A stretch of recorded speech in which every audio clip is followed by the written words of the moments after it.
दोस्तों, एक सेकंड के लिए रुको। कल्पना करो कि आप अमेरिका में बैठे हो, अपना काम कर रहे हो, और अचानक अमेरिका के राष्ट्रपति अपने सोशल मीडिया पर अपने देश को, भारत को हेल होल बोल देते हैं, नरक से भी बुरा। क्या महसूस होगा? गुस्सा? दुख? अपमान? यही फील किया लाखों इंडियन अमेरिकन्स ने, और यही फील किया पूरे इंडिया ने। आज हम डिटेल में समझेंगे क्या हुआ, भारत ने क्या जवाब दिया, क्यों 40% भारतीय अमेरिकी अमेरिका छोड़ रहे हैं, और आने वाले 2030 में भारत अमेरिका का $500 अरब का व्यापार आपकी अपनी जिंदगी कैसे बदलेगा। चलो शुरू करते हैं। तो पहले ये समझो कि हुआ क्या। ट्रंप ने अपने ट्रूथ सोशल प्लेटफॉर्म पर एक पोस्ट शेयर की। ये पोस्ट एक अमेरिकी पॉडकास्टर माइकल सैविज ने लिखी थी। उसने लिखा था कि भारतीय और चीनी अप्रवासी अमेरिका में आते हैं, जन्मसिद्ध नागरिकता का फायदा उठाते हैं, बच्चों को यूएस में भुगतान करते हैं और फिर पूरी फैमिली को ले आते हैं, और इन देशों को, भारत और चीन को, नरक से भी बुरा देश। क्या आप जानते हैं, चीन ने तुरंत जोरदार जवाब दिया, लेकिन इंडिया का पहला रिस्पॉन्स इतना सॉफ्ट था कि 8,000 से 9,000 लोग गुस्से में कमेंट करने लगे।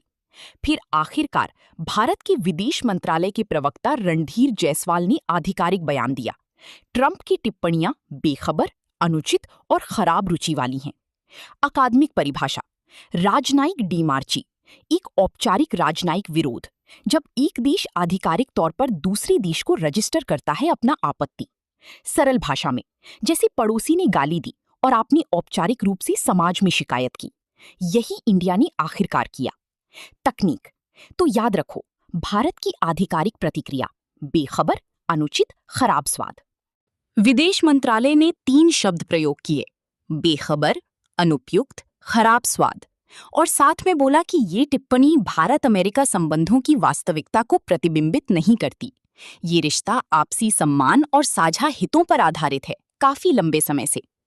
क्या आप जानते हैं, ये पहली बार था जब भारत ने इतनी सीधी, पक्की भाषा का इस्तेमाल किया कि कोई अमेरिकी राष्ट्रपति के खिलाफ है। अमेरिकी दूतावास ने डैमेज कंट्रोल शुरू किया। बोला, ट्रंप भारत को महान देश मानते हैं, मोदी जी उनके बहुत अच्छे दोस्त हैं। लेकिन ये विडंबना देखो, एक तरफ महान देश, दूसरी तरफ हेल होल। ये दोनों एक साथ कैसे सच हो सकते हैं? अकादमिक परिभाषा: आपसी सम्मान, एक कूटनीतिक सिद्धांत जिसमें दोनों देश बराबर खड़े होकर काम करते हैं। सरल भाषा में, बिजनेस पार्टनर करो, इज्जत दोनों तरफ से होनी चाहिए। एक पार्टनर का अगर अपमान हो तो पार्टनरशिप की नींव हिलती है। तकनीक: अनजानकारी, अनुचित, खराब स्वाद। ये किशोर शब्द भारत ने किसी अमेरिकी राष्ट्रपति के खिलाफ अब तक की सबसे मजबूत प्रतिक्रिया दी है। अब एक सेकंड के लिए सोचो, क्या पहले कभी किसी अमेरिकी राष्ट्रपति ने भारत के बारे में ऐसा बोला? बिडेन? नहीं। ओबामा? बिल्कुल नहीं। George W Bush? कभी नहीं। हर एक राष्ट्रपति ने एक सज्जन व्यवहार बरकरार रखा इंडिया के संबंध में। उनके बयान पढ़ लो, कभी इतनी असम्मानजनक भाषा नहीं थी। ट्रंप के पहले कार्यकाल में भी ये अलग तरह के राष्ट्रपति थे, भारत के साथ मजबूत जुड़ाव था।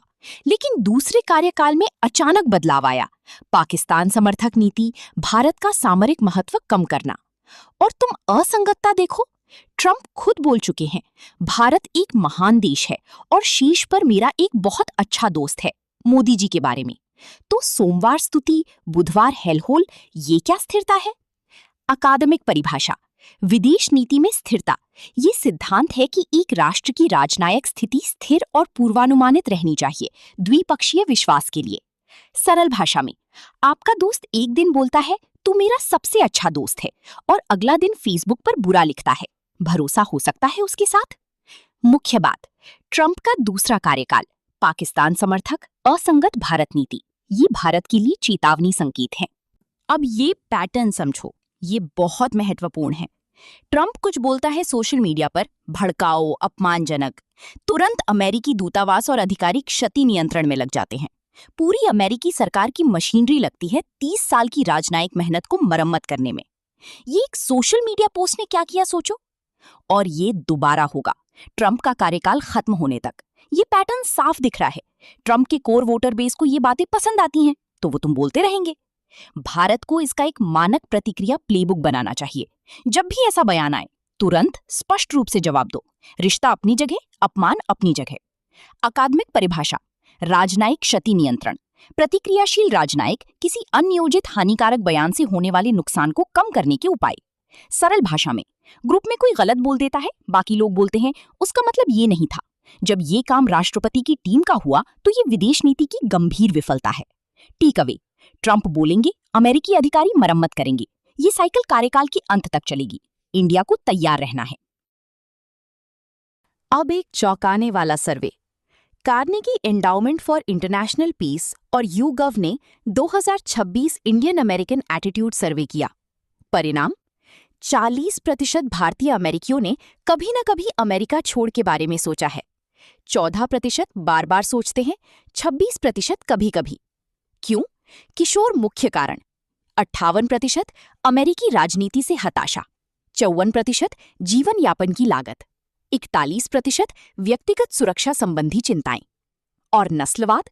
ऑनलाइन नस्लवाद जो था भारतीयों के खिलाफ, अब ऑफलाइन भी आ गया है, स्कूल में, कॉलेज में, कार्यस्थल में। 71% भारतीय अमेरिकी ट्रंप की अर्थव्यवस्था को संभालना, आप्रवासन नीति और अंतर्राष्ट्रीय संबंधों से असहमत हैं। अमेरिकन ड्रीम फेडिंग, ये वाक्यांश अब लेखों और रिपोर्टों में है, बार बार दिख रहा है। अकादमिक परिभाषा: रिवर्स माइग्रेशन। प्रवासियों का अपनी गृह देश वापस आना, या तो गृह देश में स्थितियों में सुधार की वजह से या मेजबान देश में बिगड़ती स्थितियों की वजह से। सरल भाषा में, पहले भारत के प्रतिभाशाली लोग अमेरिका जाते थे, ब्रेन ड्रेन। अब अगर वही लोग वापस आएं, अनुभव, पूंजी, नेटवर्क के साथ, भारत को मिलेगा ब्रेन गेन। ये इंडिया के लिए सोने की खान हो सकता है। तकनीक: 40% भारतीय अमेरिकी अमेरिका छोड़ने सोच रही हैं। कारण: राजनीति, नस्लवाद, लुप्त होते अवसर।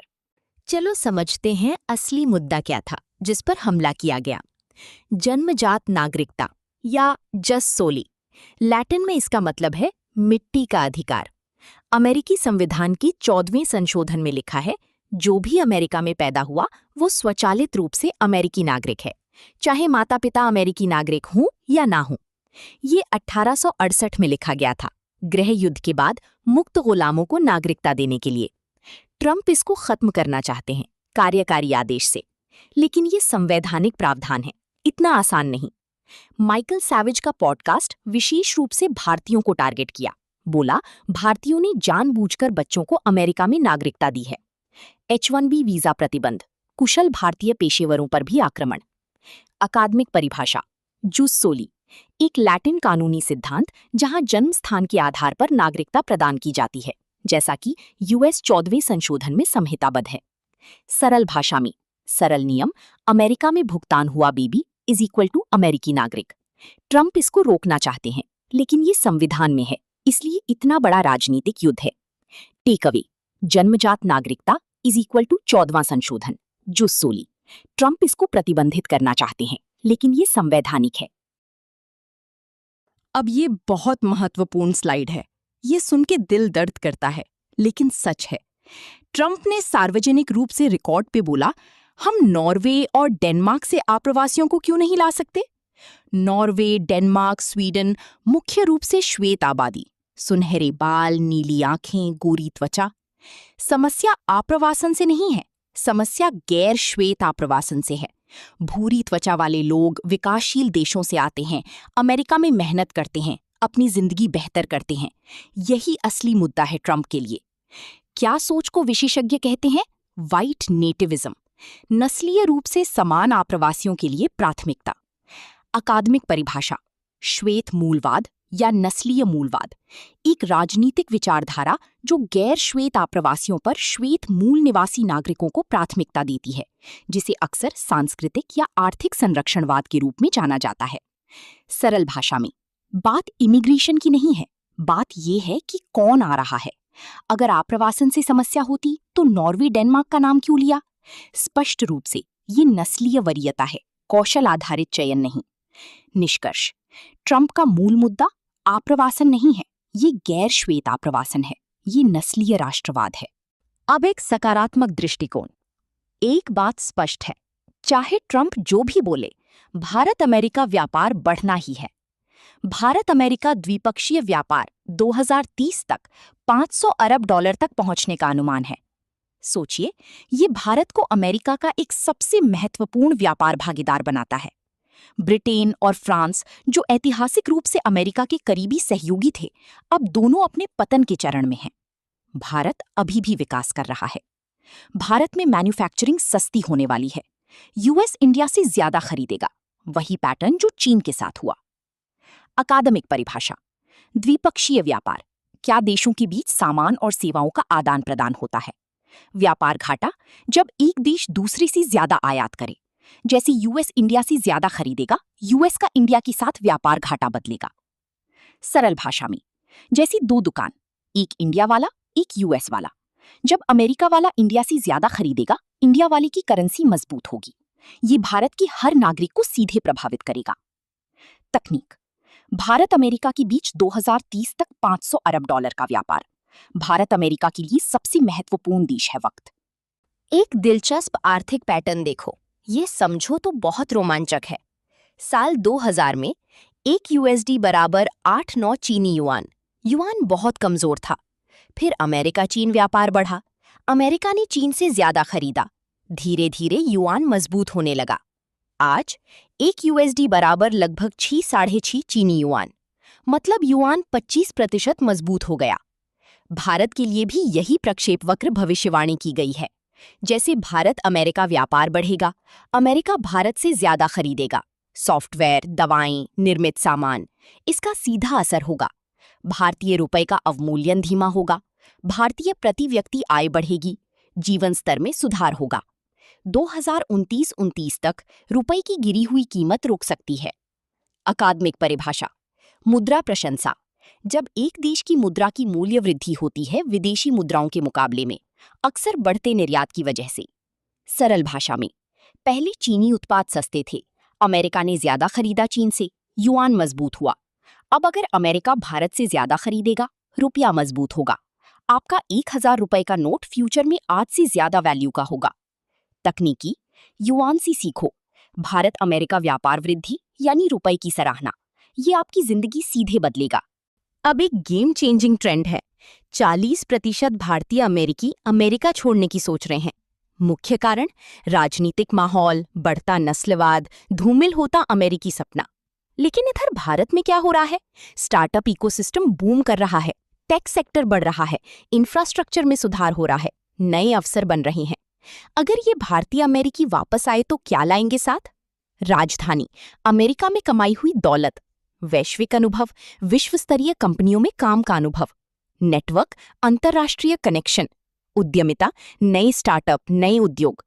ये इंडिया का ब्रेन ड्रेन से ब्रेन गेन का पल हो सकता है। अकादमिक परिभाषा: मस्तिष्क लाभ जब कुशल प्रतिभाएं किसी देश में लौटती हैं या उसकी ओर आकर्षित होती हैं, तो इससे उस देश की अर्थव्यवस्था और नवाचार क्षमता को लाभ होता है। सरल शब्दों में, आईआईटी का छात्र अमेरिका गया, ब्रेन ड्रेन। 20 साल बाद सिलिकॉन वैली के अनुभव के साथ वापस आया, भारत में स्टार्टअप खोला, ब्रेन गेन।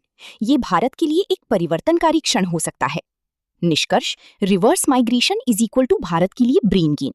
भारतीय अमेरिकियों का वापस आना इज इक्वल टू अवसर है, नुकसान नहीं। और आखिरकार भारत को क्या करना चाहिए? 1. दृढ़ता से जोर दो। जब भी ऐसा बयान आए तो तुरंत जवाब दीजिए, कोई देर नहीं। करो। रिश्ते और अपमान को अलग रखो। भारत अमेरिका व्यापार, रणनीतिक संबंध, ये सब जारी रहेंगे, लेकिन अपमान का जवाब अपमान को मिलना चाहिए। किशोर: इसे हल्के में लिया जाता है। अगर सिर्फ भारत ही रिश्ता संभाल के रखेगा, स्पष्ट रूप से अमेरिका मानता है कि भारत उनके बिना नहीं चल सकता। ये गलत इंप्रेशन है। 4. रिस्पॉन्स प्लेबुक बनाओ। हर बार नया सोचो मत, तैयार रहो। 5. दीर्घकाल दृष्टि रखो। ट्रंप का कार्यकाल खत्म होगा, भारत अमेरिका संबंध किसी एक राष्ट्रपति से बड़ी है। अकादमिक परिभाषा: रणनीतिक स्वायत्तता एक राष्ट्र की किसी एक भागीदार पर निर्भरता से बाधित हुए बिना स्वतंत्र विदेश नीति निर्णय लेने की क्षमता। सरल भाषा में, कॉन्फिडेंट बिजनेसमैन की तरह पार्टनरशिप करो, लेकिन अपनी शर्तें स्पष्ट रूप से रखें, कोई दबाव में मत आओ। यही है रणनीतिक स्वायत्तता, और यही भारत को अमेरिका के साथ रखना चाहिए। अंतिम संदेश: दोस्तों, ये सिर्फ एक कूटनीतिक घटना नहीं है, ये एक दर्पण है जिसे हम देख सकते हैं भारत कहाँ खड़ा है, कहाँ जाना चाहिए और कैसे एक आत्मविश्वासी मुखर राष्ट्र की तरह व्यवहार करना चाहिए। भारत महत्वपूर्ण है, इंडिया ग्रो कर रहा है और इंडिया को कोई भी हेल होल नहीं कह सकता बिना जवाब के।